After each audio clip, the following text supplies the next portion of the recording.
अस्सलामुअलैकुम, welcome back to my channel Stitch and Style में खुश आमदीद।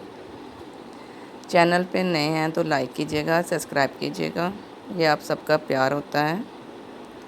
आज हम आपको दामन पे कट वर्क डिज़ाइन बनाना बताएंगे। ये ऑर्गेन्जा के साथ दामन पे डिज़ाइन बहुत ही खूबसूरत लगता है।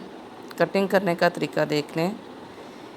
आधा इंच आपने एक तरफ निशान लगा के आधा इंच दूसरी तरफ निशान लगा के नोक बना लेनी है और दरमियान वाले कट वर्क को गोल कर देना है। एक कटाव नोक वाला और एक गोल।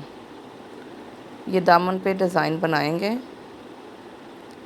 देखें, बिल्कुल इसी तरीके से आपने काटना है। दामन पे बन के ऑर्गेन्जा लग के बहुत ज़बरदस्त ये डिज़ाइन लगता है। इक्वल आना चाहिए सारा। इसी तरीके मज़ीद इसको आप डिज़ाइनिंग इसकी बढ़ा सकते हैं। ऐसा भी आप इसको सिंपल भी लगा सकते हैं और आगे इसको डिज़ाइन बनाना है तो इसमें ये चौरस डब्बी जिसमें ऑर्गेन्जा लग के नेट भी लगा सकते हैं, ऑर्गेन्जा भी लगा सकते हैं खूबसूरती के लिए। ऐसा बन जाता है। ये फ़ाइनल लुक देखें इसकी। वीडियो देखने का शुक्रिया। अल्लाह हाफ़िज़।